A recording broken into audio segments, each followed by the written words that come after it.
Hello and welcome again to Re-Education Agenda for Africa.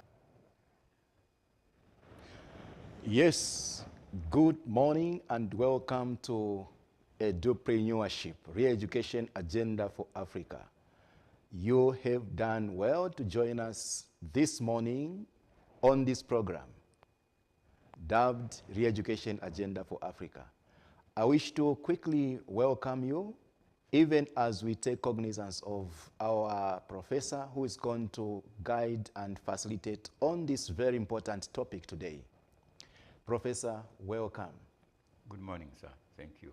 In case you are just joining us today, this is Professor Charles Kasanda, one that has served in the Ministry of Education as permanent secretary, one of the longest serving permanent secretaries in Zambia, and we really have all the duty to tap into his wisdom. Prof, it is always our blessing and our privilege to host you on this program. With me as your host and concept generator, I am Dr. Norman Kachamba. This program is sponsored by Rusango University, a Christian university domiciled in Monze. In case you should need to understand something about Rusango University, it is a university that is run and founded on the Christian principles and philosophy of education. It is running so many programs from undergraduate to PhD programs. In case you want to understand something, please, you can contact us on the number that is running on the screen, talking about the programs that are there. For now, we want to draw attention to this very important topic that we are going to deal with today. Prof, last time we started the issue of research. And to our dear viewers, I want to mention that this is what forms the crux and core of our Edupreneurship program. You will do well to follow closely because not only in institutions is research given a very, very small space, but also individuals have given research a small space in life, and hence where we are, especially in Africa, our institutions don't seem to be independent, progressing, and making discoveries and making impactful contributions to economic development because of this aspect. And it is our deliberate decision that we must discuss this matter on this platform, because rarely will you find such matters being discussed. And we have a duty to bring these issues to you. If you are a student in the university, at whatever level, here is an opportunity to get the insights about the simplicity of research and clarifications that we can ever bring about research. If you are a lecturer for research, here is a moment where you can make clarifications in terms of certain concepts that could have been a problem, including issues of how do we find a topic for research and the like. Such things have become a very serious problem in, Prof. Yes. I've listened to many people lament, no, I can't find research. You get a topic today, tomorrow you have something else, and so you are just wavering in between two decisions, and in the end, you simply go and land on something that somebody has done, copy, paste it, and submit it for the purpose of fulfilling the requirements of that degree. We cannot progress and develop in that kind of situation. And this is why it is our desire to share these insights so that we can be set free.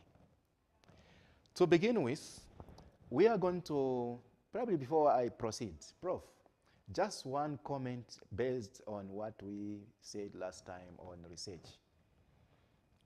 I think we said very little. Yes. But I think the main issue was, depending upon what you learn, how you learn it, why you are learning what you are learning, and for what purpose. How you learn will also determine what you investigate in terms of research. Yeah. And we mentioned the critical areas of socialization, schooling, and education. Yeah. Now, if we come from a society which places more emphasis on the socialization, which is about survival, and the schooling, which is about accumulation of knowledge, rather than going further, it is obvious that it will be difficult for us to say we want research the way it should be. Because what is the purpose? Yeah. There would be no purpose. The reason education supports research the way we understand it is because education believes in growth, Yeah. in making better all the time, in innovating. Yes. So when you don't learn for innovation, for creativity, then how can you research with a view to changing anything? No, not at all. Your research will be confirming what has already been confirmed maybe thousands of years ago. Yes. You are still researching the same, because that's how your learning has been. Yes. So the key now is how do we blend socialization, schooling, and education, Yes. so that it becomes meaningful in terms of research. Thank you so much, Prof. And that is our premise for this discussion. We want to make use of what is written in this authoritative book, the Bible. If you followed the singing in our singing group, the journey of the Israelites. Now I want to get one part that is so exciting. These Israelites are right now at the border, just about to get into the promised land. And in Numbers chapter 13, God calls Moses. You know, they are moving with a promise, with a hope. Yes. God tells them there is a land that I'm taking you to. And so as they're getting out right to the point where they must now take possession of that land, then God tells Moses, you need to go and verify. Because it's like you've been living with my word. And so you need to make sure that the word and what actually is there is the same.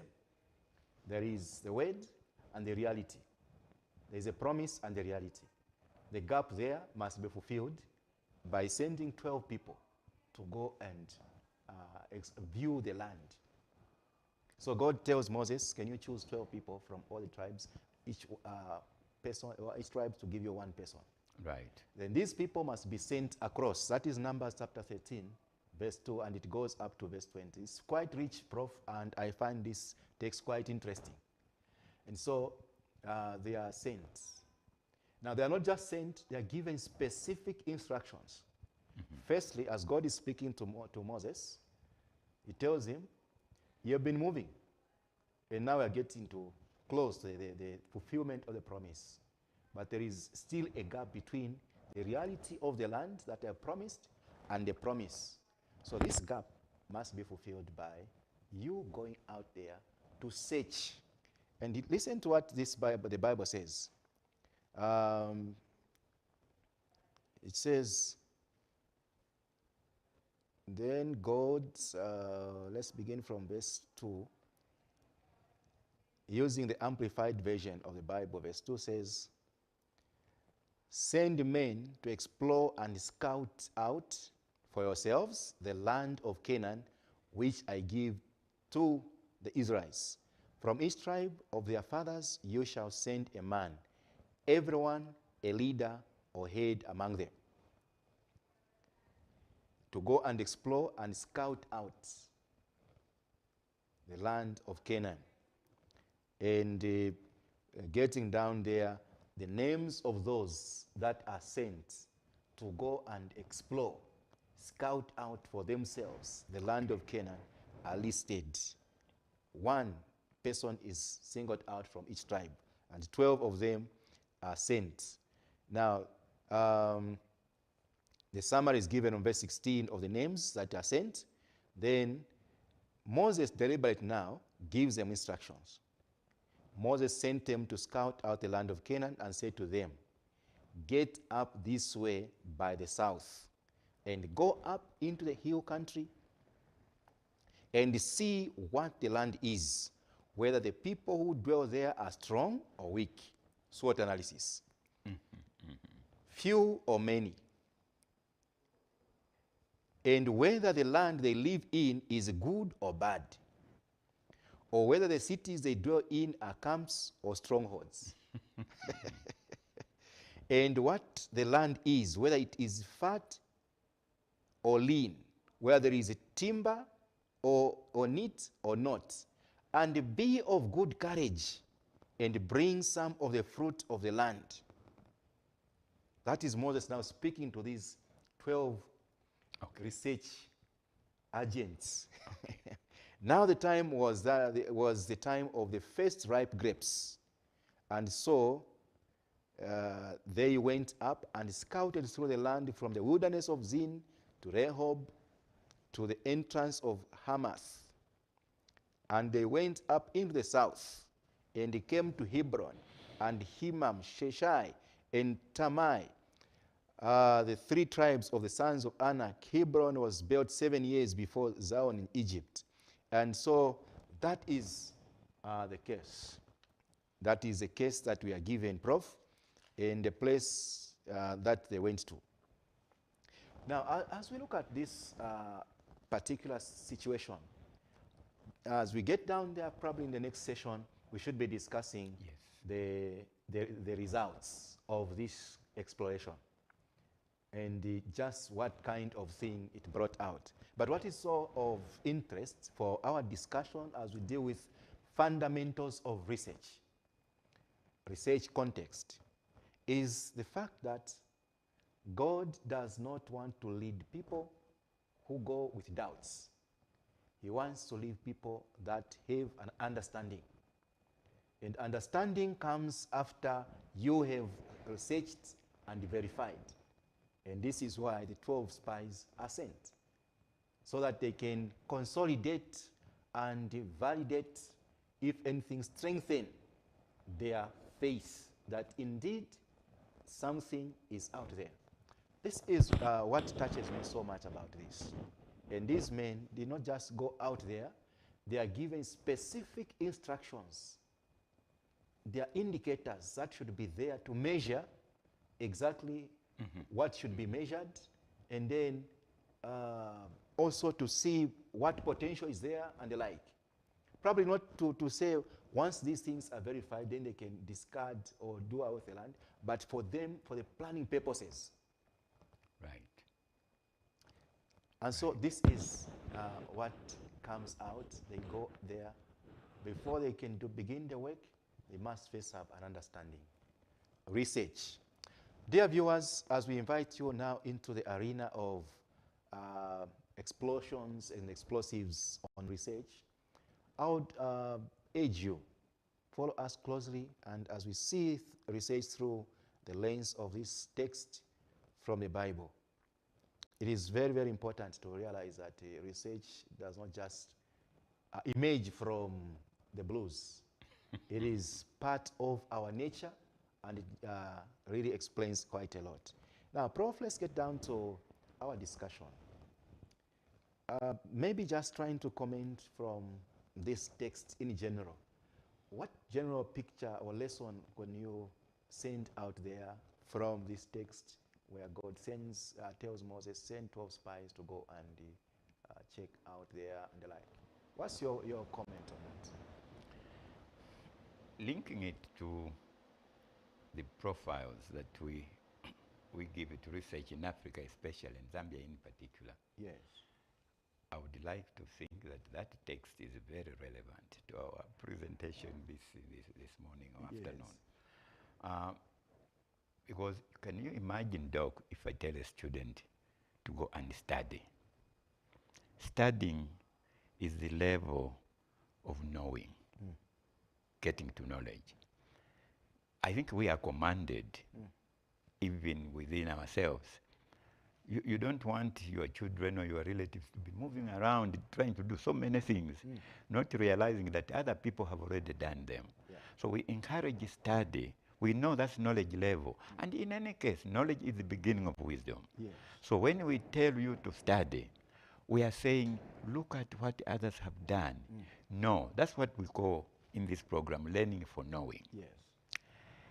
Unfortunately, if you know so many things in life, at some point you will forget them because the mind is limited. It can't remember everything you learned at school. In fact, most of us who learned many things at school, we forgot many of the things we learned in different subjects, sometimes 8, 10, 12 subjects. Yes. You can't remember all. Yeah.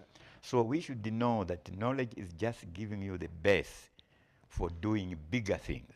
And the next bigger thing after knowledge or knowledgeability is understanding. Now, how do people understand? What does it take to understand? I'm afraid we can't run away from this. It takes you and me, let us call it, it comes through investigations.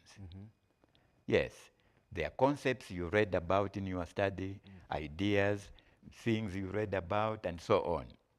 But now you need to understand them. What does it mean to understand the world, to understand things? It's to be able to interpret things. What do they mean? If I add this and this, what does it come up? What do I come up with? That's understanding. And research is probably the best way there is to getting to understanding. And I think in earlier programs we said, but even when you understand and just understand, for what? So you need to get to wisdom. Yes. Now, wisdom is about applications. And applications here is about actionable experiences, the things you actually do to fulfill your word, to fulfill your understanding and your knowledge. And it's only when knowledge and understanding are properly linked can they culminate into wisdom. Because then you can justify everything. You have the evidence, you have the information, and so on. So these three are critical in terms of what you read there. Now, the difficulty we have, maybe going back to what you had said, the difficulty we have is that colonial education left most of Africa learning for knowing. Some programs people have phoned to us saying, look, me, I have 12 subjects to learn. I have 8 subjects. I don't know what they are for. Precisely. But we should know what they are for. They are for knowing. When people know, we give them a certificate, we ask them to look for a job. That's what we learn for. That's the purpose for learning. If Zambians are now complaining, it means they are saying, we have been learning for a wrong purpose. This should stop. We want our children to understand. If you want them to understand, I want them to understand, it means we should involve them not just in research, but in search. Sometimes it's not research we need. It's a search for information that is already there, but we haven't looked for it to help us make a credible, intelligible decision or solve a problem. All we need is information which may be lying somewhere, but we have to go and look for it. If it is not there, we go to collect data. And data here I'm referring to information that is raw, which needs to be analyzed in order to bring out what we are looking for and act on it wisely.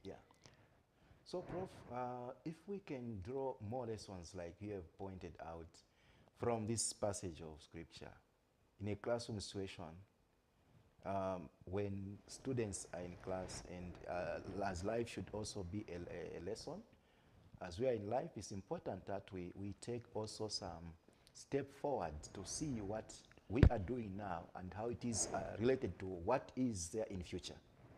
And this is what I get from this passage of Scripture in the first place. Send them to go ahead. Let them go and see for themselves whether what I'm telling you, that there is a land that I'm promising, is there. And so it's very important that as much as we can be teaching in class, let us send our children out there to industry to go and verify whether what you are teaching them in class is actually out there. And as a teacher, I should have been there in the first place before you should even send them. So one of the problems that we have, Prof, is that we teach children and we give them promises of what can be out there for what they are learning, and we have never sent them out there to go and experience, to bring out, to see what kind of skills are out there. And when they get back, they should be able to compare the knowledge they have against what is there. And I think that is what we should be inculcating our students. When we send them out there for attachment, they must be given specific instructions. But what I see in most cases, students are sent on attachment, go and do your practicals and the like. They have no specific instructions. Why are they going on attachment? How related is the industry to what they're doing? But I think God gives us a clear picture here that when you are getting there out there, God knows there is a promised land, but for the sake of us growing our confidence in His word, it's not about being doubtful, but He simply wants to grow our confidence. What you are going through and what is out there. Yeah. Go and check out for it. I think that is very, very cardinal. Like you pointed out, we need to go out and seek understanding.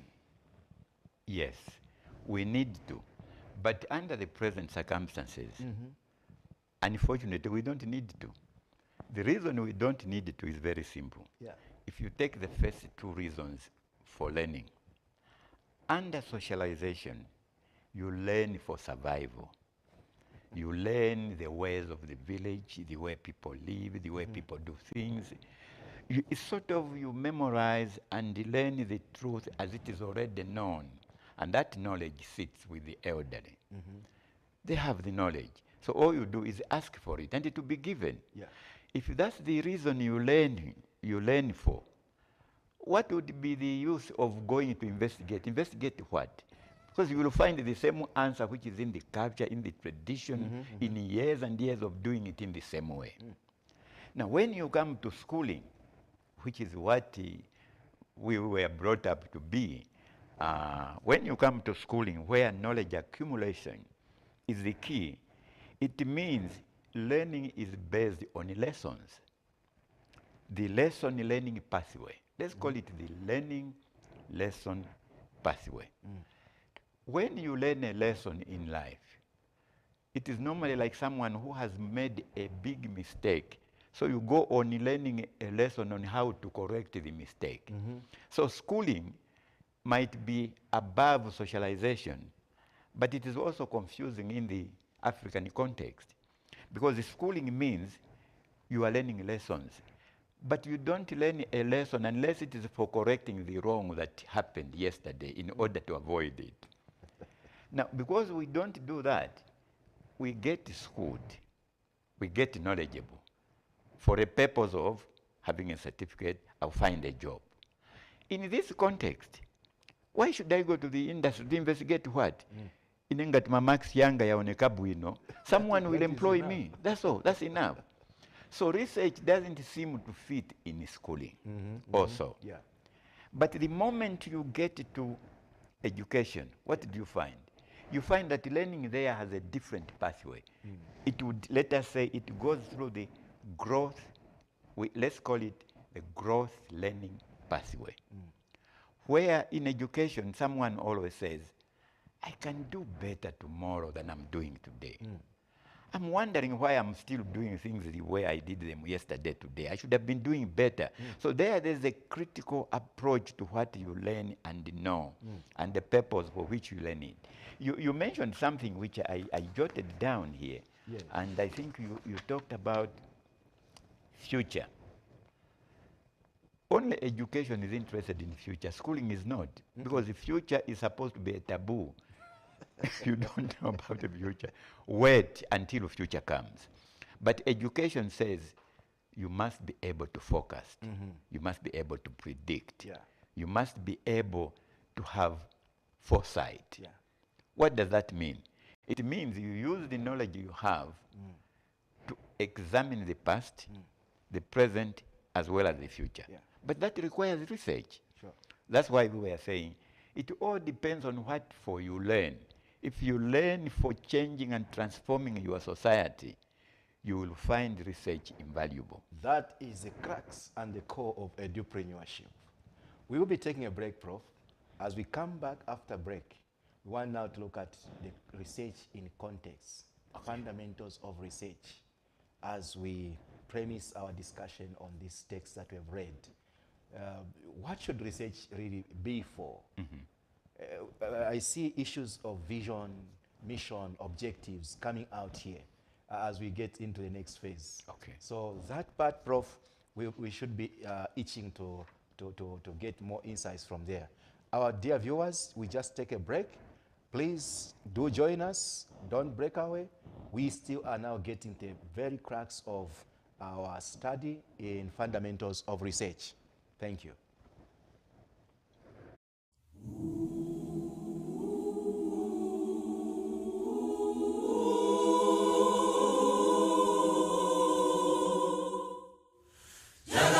Magemba mwambi kubona bana kwe mubuhige kabapenga mwijipite wambaja Mose kabagushe Faro wabapeya banajairwa kubwela shikoji Mose kabagushe Faro wabapeya gulu zando mwami mutalabala gemba mwami kuna mese kuna magungwe muhuni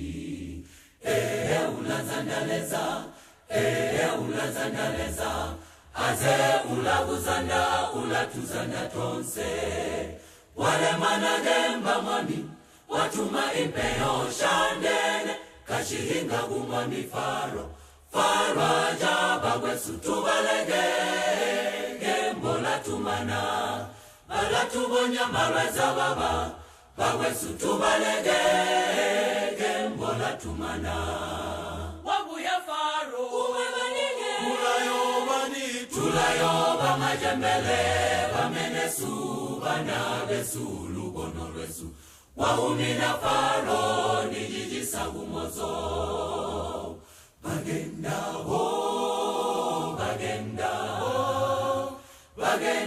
bapopenkalagi bagenda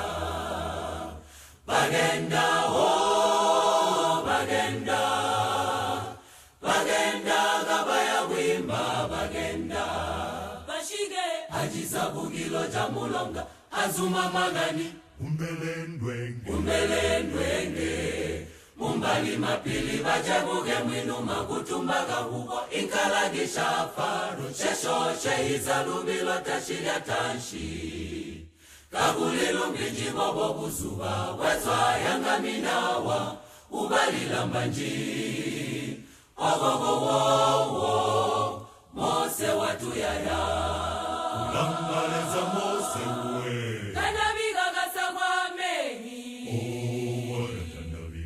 malele ngazo aliunga mumabali mehi bonse bagaita balanduga bana baisulaili anyigenzu muwatumbaga hugo basegelela basotauga anyigenzu muwatumbaga hugo sharile ngululu alila malimba baimba bamutemba ula muhuni bana Faro balijenge gwita bana Faro ubagalo babonse ubagalo bamulonga muholelwa umukagalo banonse nomulwana jikombelo jaleza bana baisulaili bagenda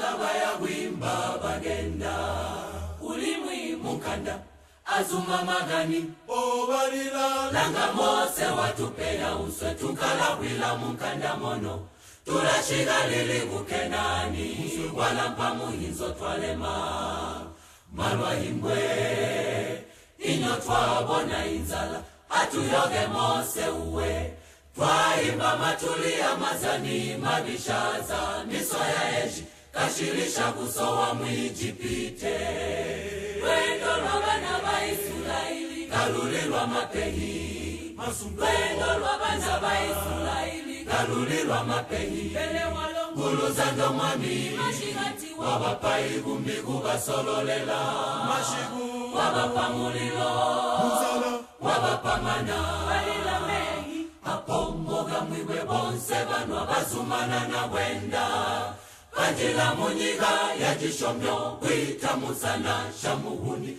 pamugona Kenani bagala jagulinza tuli mumuhizwa swe tugabone Kenani wawize ulu tugagale gulinza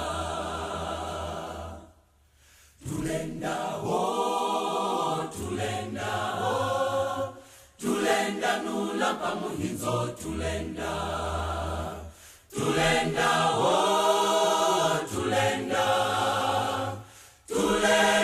waliwa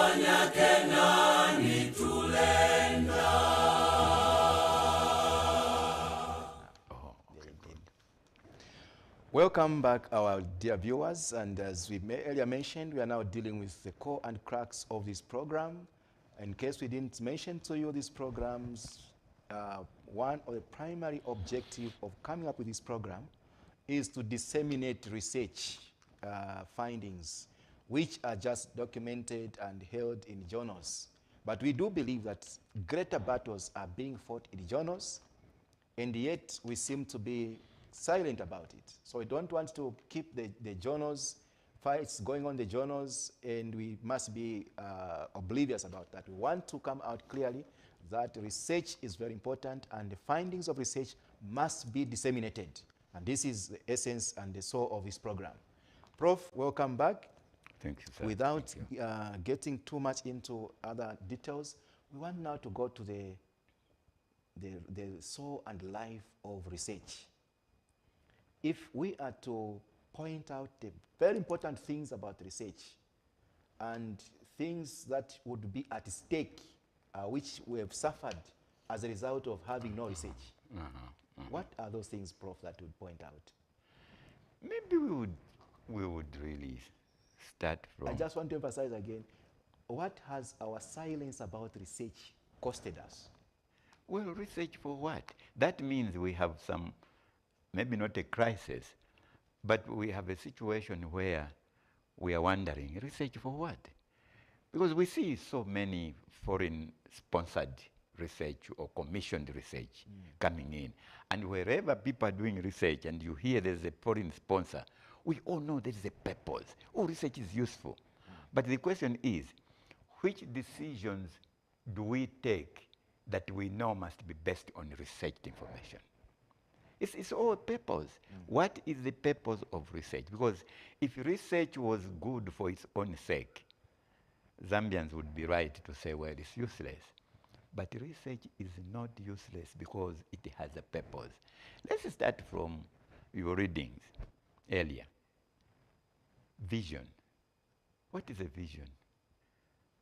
Is a vision a destination? No. Is a vision destiny? It has to do with destiny.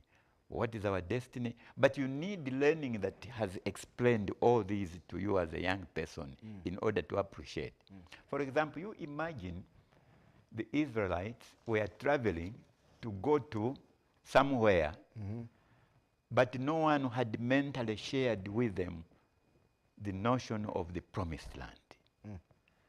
Now, someone had to say, we are going to the promised land. Why that mental picture is very important? For each one of us as individuals to begin to say, promised land. What is there in the promised land?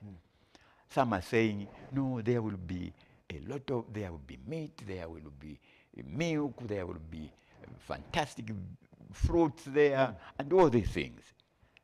Sure, okay, but maybe we were cheated. Leaders come and say, no, there's a promised land.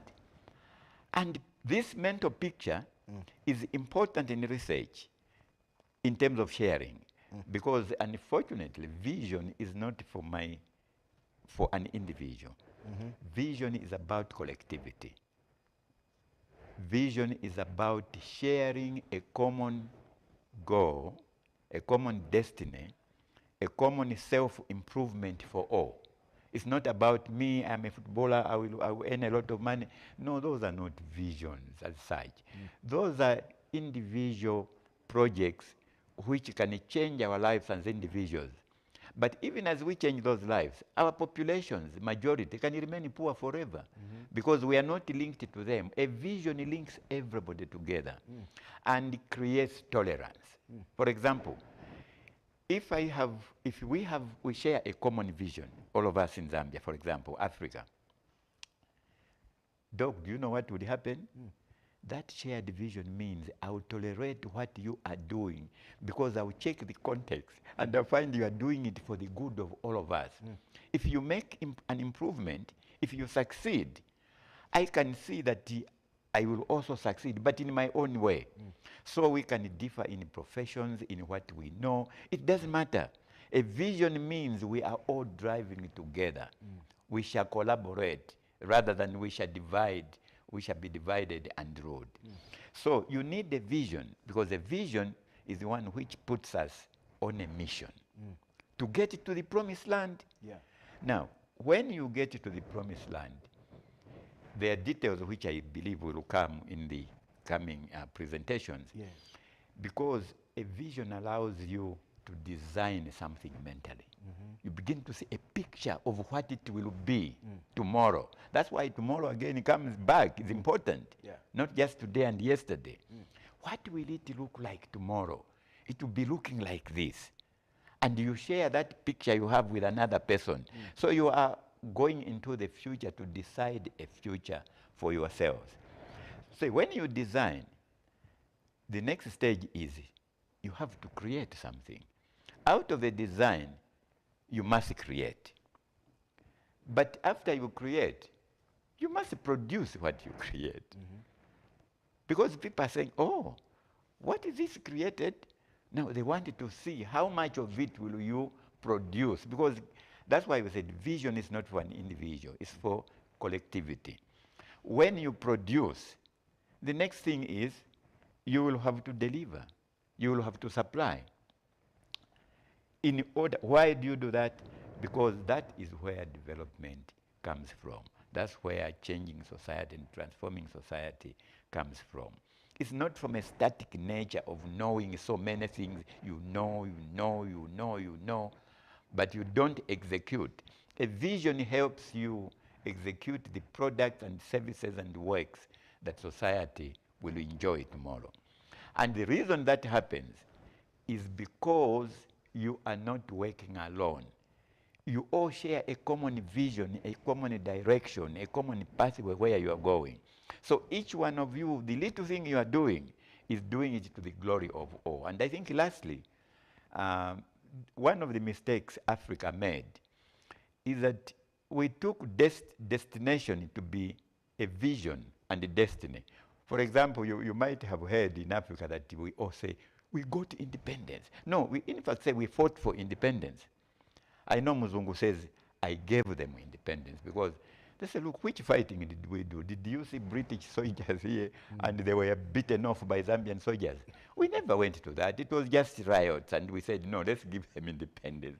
Now, without a vision, you can actually arrive at independence as a destination and take it to be your promised land.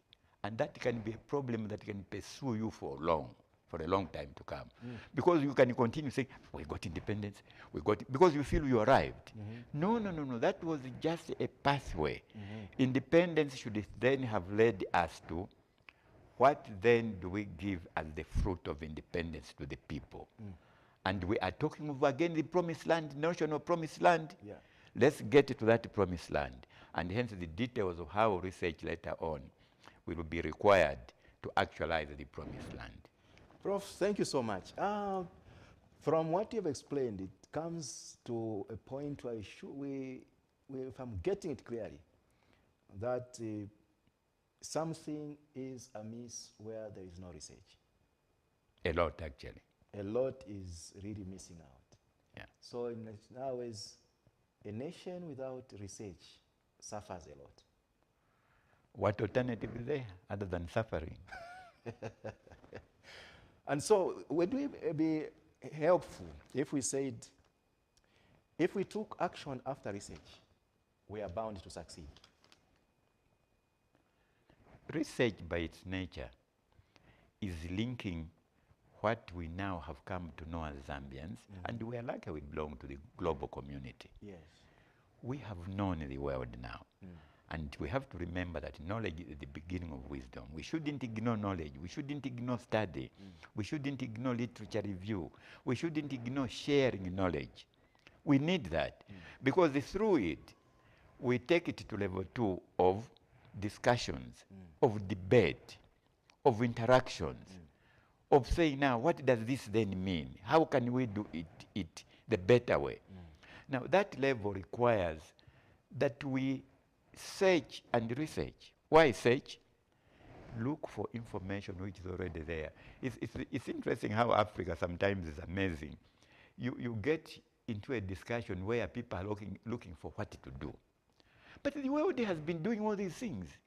They have done them so well, they have documented them so well, but our thinking is, no, what you do must be original. Why were those spies sent in the Bible?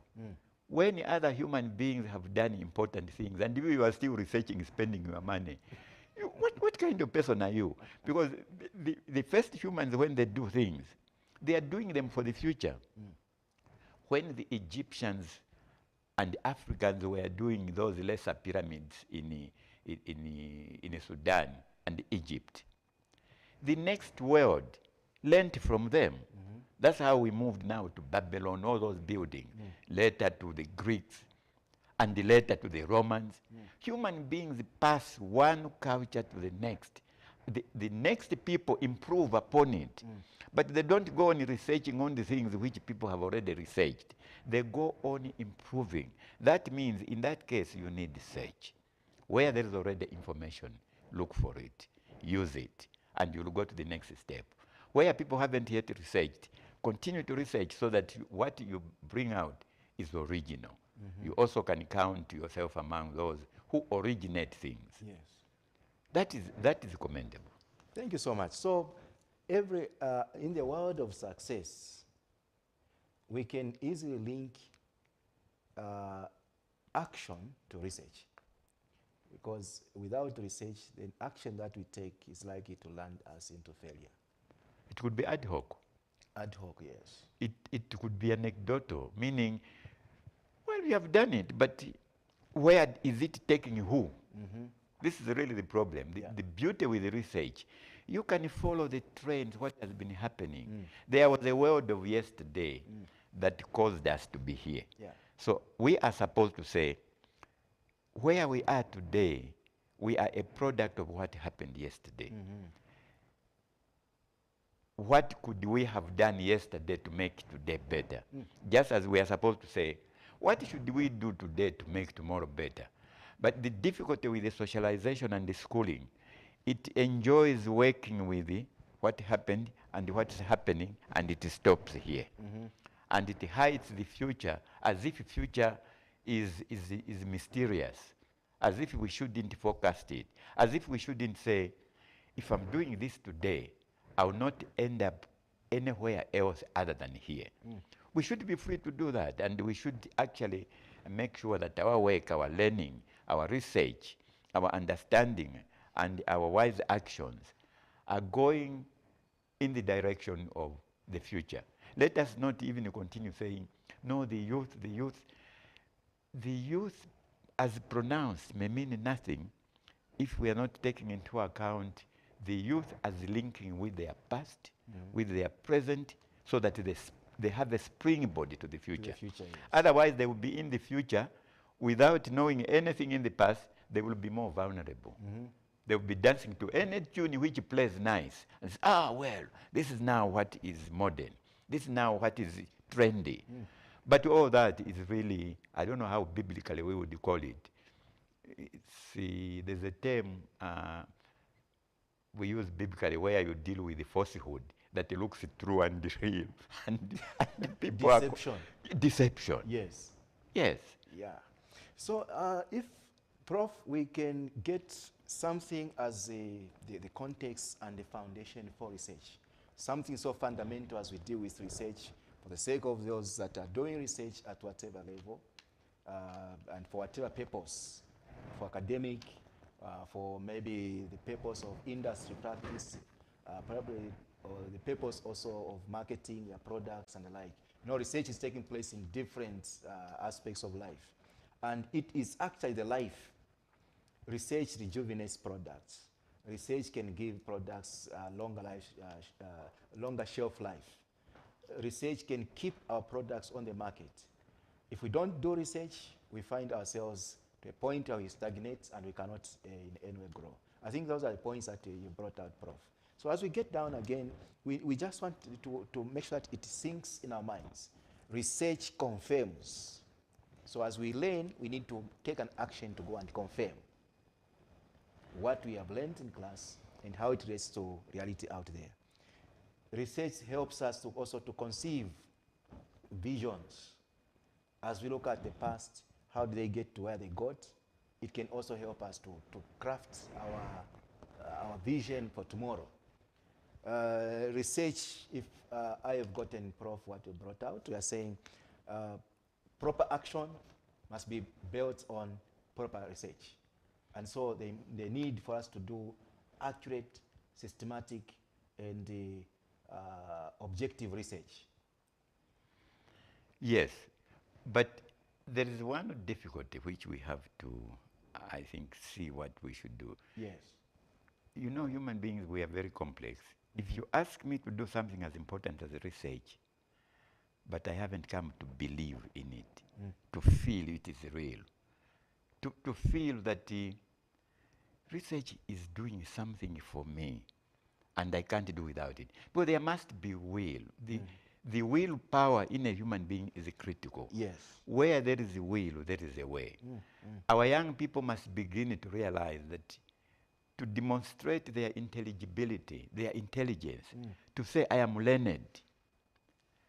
But what does it mean to you? So even in definition of terms, what world are we defining? We have first to believe in research. Yeah. And the reason we have to believe in it is to understand that research gives us information which unites a people, which makes people understand something, not necessarily all of us, 19 million Zambians, but we begin to say, oh yeah. You know, when you realize, it's a question of realization, awareness.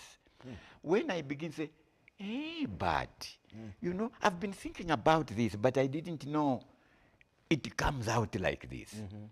That realization is important to connecting people. We must begin to appreciate evidence. And you know, what we have been saying about socialization and so on, rumor mongering was very strong. If something is said by somebody, you didn't need to prove if it is true or not. The fact that it is said by a source you trust, it became true. And you base your decisions and everything else on the basis of that information, which was wrong. So we got misguided. So now we are saying evidence-based research is important. But what do we mean by evidence? It's not just in statistical terms. It's in terms of ethos. It's in terms of socio-cultural norms. It's in terms of, we have to look at humanity and say, where is humanity going? Prof, as we proceed, I think there are these very important things that are coming out clearly. As we deal with research, I see that it is the soul of every industry, and it's actually the soul of life. Even as we've been discussing it from the biblical point of view, for man to grow and expand, they needed to engage in investigation, interrogation, and examination of all that they come across. Because the truth has to come out. Truth has to come out. That was God's purpose, even for us as human beings. We need to engage, for us to understand the mysteries and all things that he has created. We must be involved in that. Now let's maybe touch a little bit on the industries, the different professions. We look at, say, in terms of justice. For us to give out justice in the judicial system, there must be proper research, investigation, bring out evidence, or else are going to convict people that are innocent and set free people that are guilty. So this is why research, again, is the soul of the judicial system. In journalism, there is that aspect of being factual. You don't just bring out a story for which you have no fact.